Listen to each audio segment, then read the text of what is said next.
Magandang araw mga kaibigan.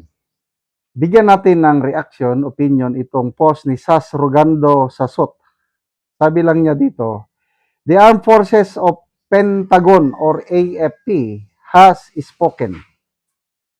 The Philippines AFP on Tuesday reiterated that China was not a reliable partner in oil exploration talks with PL. So, ito binabasa ko lang ito, magbibigay lang tayo ng reaksyon. Magbasa tayo ng bakit is it really true na ang AFP nagsalita na ito na hindi reliable partner ang China? Kung totoo ito, ay bakit nila kontrahin ang pahayag ng Pangulo?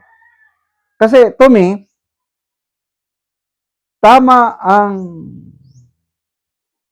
policy direction ng Pangulo na i-recalibrate ang relasyon natin ng China at mag-usap-usap na lang para sa joint oil exploration.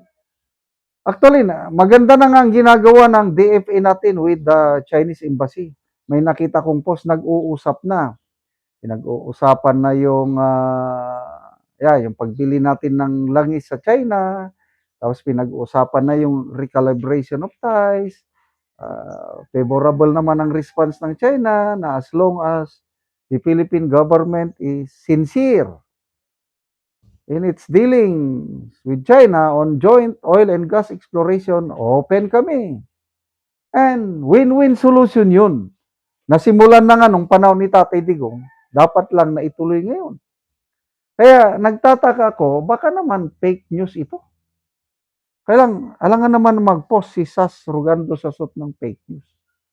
Na the message from the Armed Forces of Pentagon, sinabi pa nga niya AFP, China not a reliable partner in oil exploration talks with PX. Magbasa lang ako sa mga comments Rodolfo Torres, mas unreliable si Uncle Sam. Ang Canada na kapitbahay niya, Trinidor, how much more the little brown monkey. Lance Eisen, looks like the AFP is no longer following their commander-in-chief. Pwede ba yun? Kung ano ang policy direction ng commander-in-chief, ang AFP must toe the line. Ay, sana fake news ito Halos hindi ako makapaniwala na magpapahayag ang AFP ng ganito na sasabihin not reliable partner. Bakit ba? Ralph Cortez, is BBM losing control of the AFP? Yan din ang, kung totoo itong pahayag ng AFP, delikado. Tampingko Michael, nilatag na nila kung saan ang loyalty nila. AFP, loyal sa? May pumipigil ba? Gabi naman, oy. Marzo Catherine, cause Brownie and the Maltese are Uncle Sam's pets. Ronnie Alipio, expert na rin pala ang Armed Forces of the Pentagon sa oil exploration and development. Ang daming multi-skilled na ahensya ang budol-budol admin. Ay, nako. Noong unang lumabas itong development ito, natuwa ko. Kasi of all the decisions ng presidente, ito na ang isa sa pinakamaganda sa tingin ko. Kalimutan muna yung agawan sa teritoryo sa South China Sea or West Philippine Sea. Nasimulan ito ng Tatay Digong at gustong ipagpatuloy ng Marcos Jr. administration. Tama, sabi ko. Kailan yung pangamba ko, baka pipigilan ng Amerika. Huwag niyong gawin yan. Bakit? Ang Pilipinas para tayong dalaga na pinag-aagawan ng dalawang manliligaw. Dahil ang Pilipinas nasa strategic location sa Indo-Pacific. Whoever controls Philippines has a strategic advantage pagdating na sa geopolitics, sa gera-gera. So ngayon, lamang ang US dahil ang PBBM admin kumapit sa US. Nadidiktahan ng US ang administrasyong Marcos. O nang dahil sa problema ng langis, makikipagtulungan ang Marcos Jr. administration sa China. Di siyempre, pipigilan niya ng US. Wag! Yon ang mga posibleng pangyayari. So bakit ang armed forces, although sinasabi naman ni na Armed Forces of Pentagon. Bakit Pentagon? Ay, sana fake news ito Sana matuloy ang joint oil exploration para sa ating next generation. Kasi sa mga darating pang panahon, meron na naman ganitong mangyaring giyera sa Middle East. Kung ma-resolve man itong giyera ngayon with Iran and US, later on, may darating na naman. It's time na putulin natin ang ating total dependence sa oil sa Middle East. Total, may oil man tayo dito. Nandyan. Nasorbe na yan. Madaming, I don't know kung ilang million barrels of oil and gas ang nandyan sa West Philippine Sea. The only solution is joint oil and gas exploration.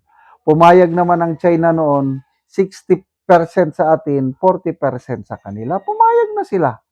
It's just a matter of plansahin na lang ang At ngayon, nasimulan na, nag-uusap na. Tapos sasabihin na not reliable. Palagay ko, it's up to the president. Sana maging matigas ang presidente.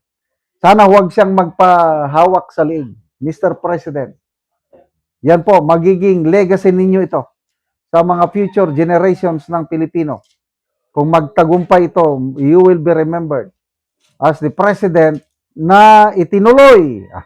Hindi kayo ang nagsimula. In fairness, parang nasimulan na ito panahon ni GMA. Bringing up ni PRRD, panahon niya. At ngayon, itutuloy ng Marcos Jr. Ituloy nyo. Huwag kayong padikta. Kung sino man ang nagdidikta yan, huwag ituloy para sa kapakanan ng taong bayan. Salamat mga kaibigan sa inyong pagsubaybay sa channel na ito. Nakakatulong kayo ng malaki sa tribong Talandig ng Bukidnon dahil ang income natin sa channel na ito is pantulong po sa tribo. Namimigay tayo ng libreng yero at pako para makapagpatayo sila ng mas maayos na tirahan. Panoorin nyo ang video na ito. Karon mo na ni ang atop sa matabangan na mo og gero nga mga karaan na gid kayo ang ilang atop. So kuan na gid na mga buslot og tuluan na pod ni og muulan. So ila lang gani gibutangan na lang og habol para nga kung muulan dili kayo sila matuluan.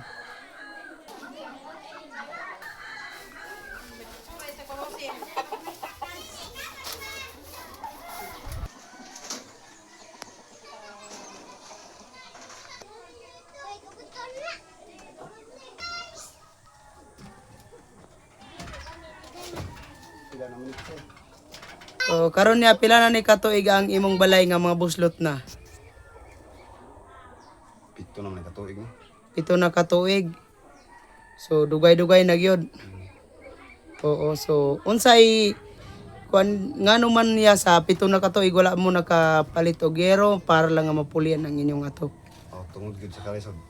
Tungod sa kalisod. Gamo sa rabi ta. Gamo. Adlaw ra og 200 ang adlaw ra gyud. 200 ang adlaw. So kuan lang gyud dito lang gyud sa pagkaon lang mataman. Pagkaon. Oo. So naa kay kuan niya kanang estudyante nga naga-eskwela pa karon. Naa. So pila ka buok imong estudyante? Upat.